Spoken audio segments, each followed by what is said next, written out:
Paz, irmãos. Eu gostaria de começar aqui com a oração. Não está ligado? Está um pouco baixo.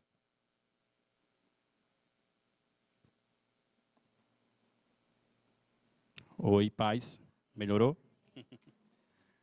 Então, irmãos, eu gostaria de começar aqui com a oração, certo? Vocês poderiam ficar de pé, por favor?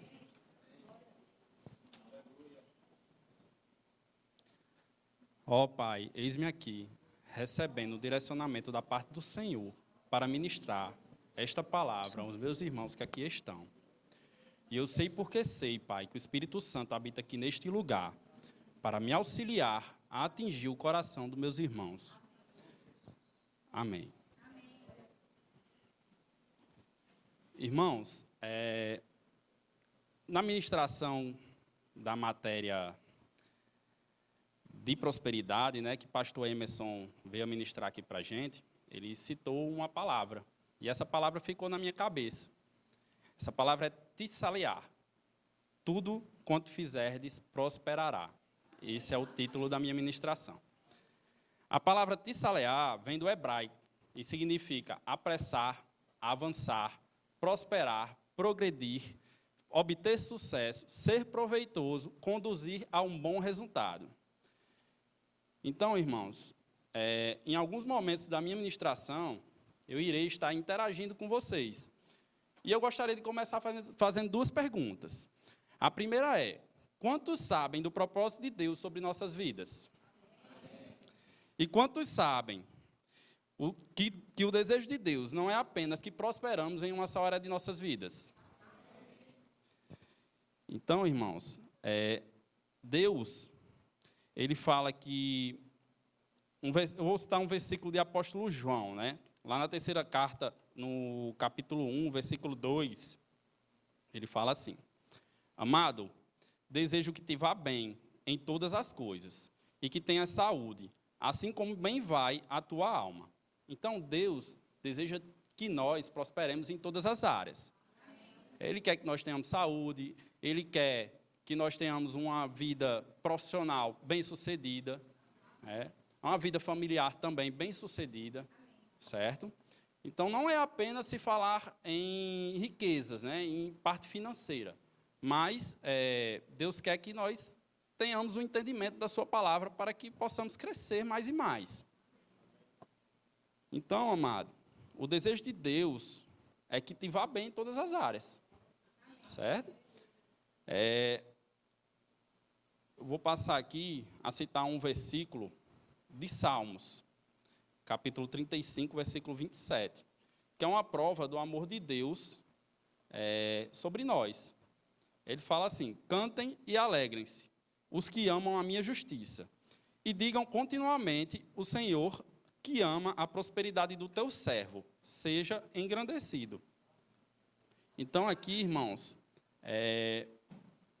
nesse versículo, está claro que Deus ama que nós prosperemos, certo?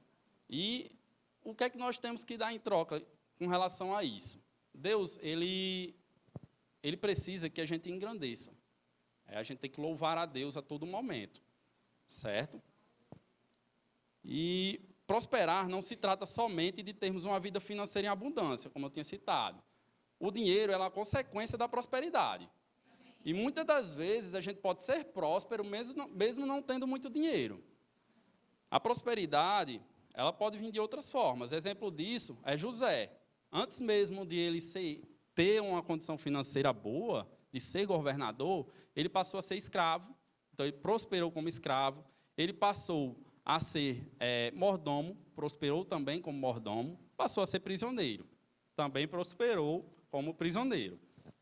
Acho que todos conhecem aqui a história de José, né? O dinheiro, ele não compra tudo. Dinheiro, ele compra felicidade, ele compra amor, ele compra sua honra, e nem muito menos ele vai comprar sua salvação. Certo, irmãos? Então, para de colocar o dinheiro como prioridade da sua vida. Começa a colocar teu foco na palavra do Senhor. Sabemos que não podemos usufruir de uma vida 100% próspera se não tivermos como prioridade os fundamentos bíblicos. E a Bíblia ela é um manual completo para a prosperidade. Então, tudo está escrito lá. Se você ler a Bíblia uma só vez, você vai interpretá-la de uma forma. Se você ler 2 vezes, já vai interpretar de outra. Então, a prática, ela vai lhe ajudar a prosperar. Assim como todas as outras coisas que fizemos, irmãos? Se praticarmos, a gente sempre vai melhorar mais e mais. Eu vou citar aqui outro versículo, lá de Isaías 1,19, que diz assim: pois se quiserdes e me ouvirdes, comereis o melhor desta terra. Então, se ouvirmos o que Deus tem para nós, nós vamos usufruir do que tem de melhor na terra. Então, lá em Salmos 1, capítulo 1, versículo do 1 ao 3, ele fala assim: bem-aventurado o homem que não anda no conselho dos ímpios, não se detém no caminho dos pecadores, nem se assenta na roda dos escarnecedores. Antes, o seu prazer está na lei do Senhor, e na sua lei medita de dia e de noite. Ele é como árvore plantada junto à corrente de águas, que no seu devido tempo dá seu fruto, e cuja folhagem não murcha, e tudo quanto ele faz será bem sucedido. Lá em Josué 1,8, só um minuto, irmãos. Ele fala assim: não se aparte da tua boca o livro desta lei. Antes, medita nele, de dia e de noite, para que tenhas cuidado de fazer conforme a tudo quanto nele está escrito. Porque então farás prosperar o teu caminho, e então prudentemente te conduzirás. Irmãos, eu não sei vocês, mas no meu trabalho, tem muitas pessoas que reclamam muito, que usam algumas palavras que desanimam outras pessoas, que deixam a gente, às vezes, um pouco sem vontade de trabalhar, né? E não é só no trabalho, nas outras áreas também. E aqui, irmãos, nesse versículo, o salmista, ele fala que o homem que não anda junto com essas pessoas, ou não escuta o que essas pessoas têm para te falar, ele vai ser bem-aventurado. Ele vai ser uma pessoa de sucesso. Então, não senta, irmãos, na roda dos escarnecedores, não. Evita. Tá? Eu gostaria de contar aqui um testemunho sobre minha vida e da minha esposa. A gente entrou na igreja, no Verbo, nós não éramos salvos, né? A gente não fazia parte do corpo de Cristo. Então, a gente não tinha muito entendimento do que era a palavra. Muitas vezes, nós até fracassávamos por não ter um entendimento.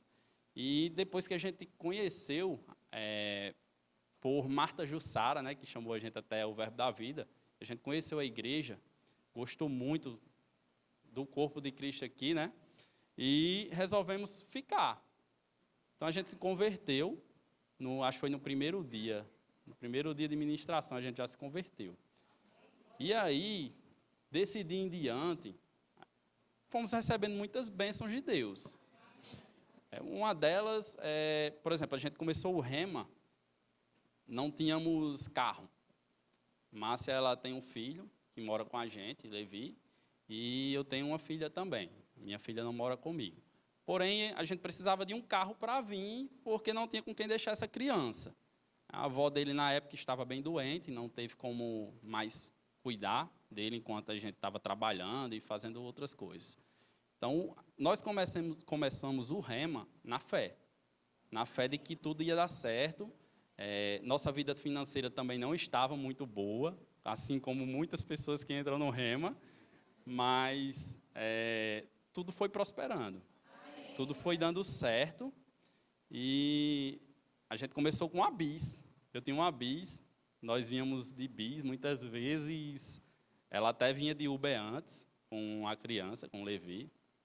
E nós conseguimos comprar um carro. Durante pouco tempo, né? Pouco tempo de Rema, a gente já conseguiu adquirir um carro.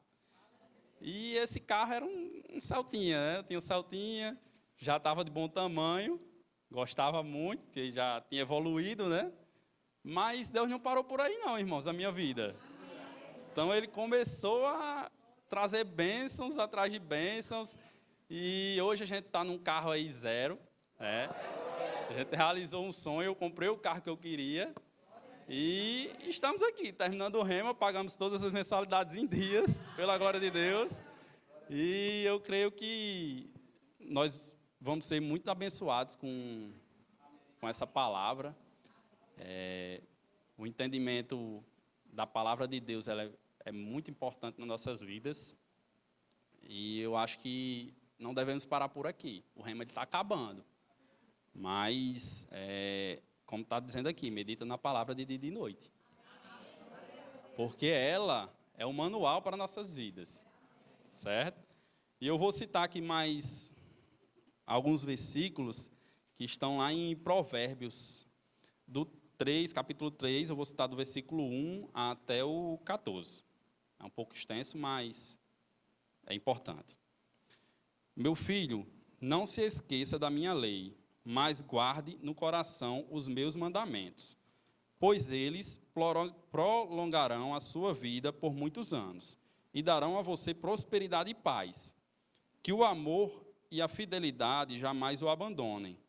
Prenda-os ao redor do seu pescoço, escreva-os na tábua do seu coração.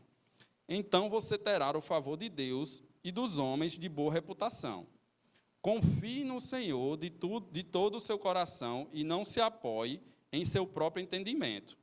Reconheça o Senhor em todos os seus caminhos e Ele endireitará as suas veredas. Não seja sábio aos seus próprios olhos. Tema o Senhor e evite o mal. Isso dará a você saúde ao corpo e vigor aos ossos. Honre o Senhor com todos os seus recursos e com os primeiros frutos de todas as suas plantações. Os seus celeiros ficarão plenamente cheios e os seus barris transbordarão de vinho. Meu filho, não despreze a disciplina do Senhor, nem se magoe com a sua repreensão.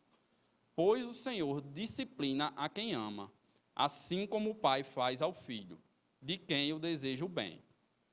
Como é feliz o homem que acha a sua sabedoria, o homem que obtém entendimento, pois a sabedoria é mais proveitosa do que a prata e rende mais do que o ouro. Então, irmãos, aqui a gente tem a revelação de que a sabedoria ela é muito mais importante do que muitas riquezas. Não adianta só eu estar lendo a Bíblia aqui, folheando rapidamente, passando os versículos e não ter o entendimento, não meditar na palavra.